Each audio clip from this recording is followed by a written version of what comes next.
everybody is driven by being successful. And all our preaching is about success. But we have to be very careful of our definition of success, because heaven's definition of success is different from man's definition of success. And let me explain to you. Jesus said, among all men born of a woman, John the Baptist is the greatest of all. And John the Baptist didn't raise the dead. He didn't perform a miracle. He didn't have a church. He didn't have a land. He didn't possess anything. John the Baptist was an intercessor. He went ahead of Jesus to pray and intercede for the coming of the Messiah, to make the way of the Lord straight. Hear me. When the disciples of Jesus said to him in Luke 11, teach us to pray, the next thing they said was, teach us how to pray like John the Baptist taught his disciples how to pray. John the Baptist was the only one, apart from Jesus, who taught his disciples to pray. John the Baptist was an intercessor. In the book of Malachi, he said, he will come, I will send the Elisha, who will come before that great and dreadful day of the Lord. And the spirit of Elijah is the spirit of prophetic intercession. So John the Baptist was a heavy intercessor. That's why he lived in the wilderness and he ate yogurt and honey. He wasn't involved in town. He wasn't distracted at all. His job was to intercede for the manifestation of the Messiah. And Jesus said, watch this. He said, among all men born of a woman, until he shed his blood, that John the Baptist was the greatest of all. That means he was greater than Abraham, Moses, Elijah, Elisha, all the Old Testament prophets, greater than all. That's what Jesus said. Now, look at heaven's definition of success. And I said to them, and congregation members, you got to watch this. Got to watch this. I said to them, there were two young men who were positioned to support Moses and to lift up his hand.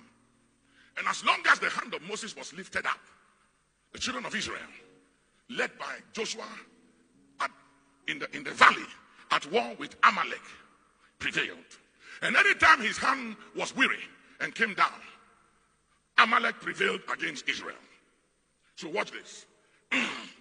Imagine what would have happened if those two young men were removed from being on the right and left hand of Moses to give him the support and the necessary help he needed. Watch this. And they went and they built their own ministry. End time prophetic assembly, or call it whatever. And they had a congregation. One had a congregation of 100,000. Another had a congregation of 1 million souls. The souls would have been won to God. They will be saved because salvation belongs to the Lord, not to any one of us. But those two young men will not be rewarded in heaven. They will have no reward in heaven. No reward. Even though they won all those souls. You know why they will not be rewarded? Because that wasn't their assignment. They were not assigned to go and have a ministry of 1 million or 100,000 people. Their ministry was simple. Stand by Moses. Support his hand so that his hand will not go down. Now hear me. Don't clap yet. This is very serious. I want you to hear me. This is very serious because a lot of people are making a mistake. I want you to hear me. If the hand of Moses was down and he had no support, Joshua and the next generation of the children of Israel would have died in the valley. You and I wouldn't have been here. The scriptures, the scrolls wouldn't have been here. Number two, the blood of Joshua and the blood of all the men of Israel, the next generation, who would have died by the sword of Amalek in the valley, their blood would have been on the head of those two young men, on their head, on their hands, and on their children. Listen, we play with spiritual things. And sometimes congregation members, you get yourself involved in matters that does not concern you. Yeah. You take sides. You see a father, a spiritual father, with his sons fighting, or there's a problem. You don't even know what's going on. And because of giftings, you take sides just because you want to benefit from somebody's gift, and you take sides and support them. Be very careful. I'm talking to you as a father. So watch this. The Bible says our work will be tried and tested by fire.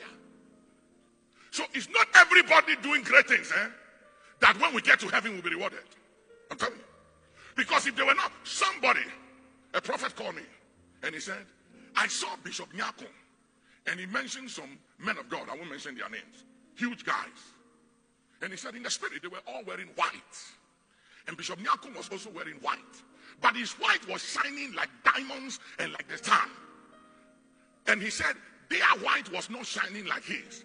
And then he said, and he was exalted above all of them.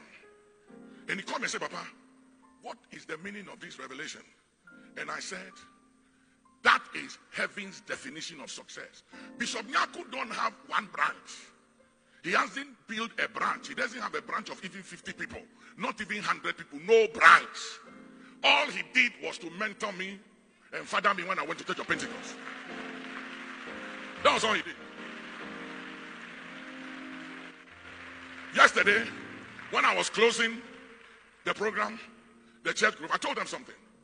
Sometimes Bishop Dag would come and say, Papa, you need to start doing crusade. You know your crusades are powerful. And I said, I hear you. I said, Bishop, I hear you. But I'm praying for you. You do the crusades. And some people will come and say, Papa, you have to start doing crusades. He's in Botswana and I'm going to Botswana. And they said, oh, we want you to do crusades. I said, no. I'm not coming to Botswana to do crusades. Bishop Dag is there to do crusades. So go to his crusade. I'm not doing crusades. When I come, I want to mobilize the leaders, empower them, pray with them, teach them how to love one another and stop competing with one another and fighting one another. My message is different. So I said, every crusade, don't clap. I said, every crusade Bishop Dag holds, as long as heaven is concerned, every soul he wins, I am a shareholder. I have equity in his ministry. Oh yeah, I do. So I rather pray for him to succeed and do more crusades. And if I have money, instead of going to buy equipments to do crusade, I'd rather give him the money for him to do more crusades and focus on other things. Are you hearing me? There is no need for me to do what a son is doing. And number two, I said, every father must wish and pray for his children to be greater than him. Yeah. If your children are not greater than you, you are a wicked father. Yeah. Jesus said, greater works shall you do than I did. Elisha did more than the father Elijah. Joshua did what Moses couldn't do. But on the Mount of Transfiguration, ladies and gentlemen, it was not the sons who were talking to Jesus. It was the fathers who were talking to Jesus. Are you hearing me, somebody? Success doesn't make you a father.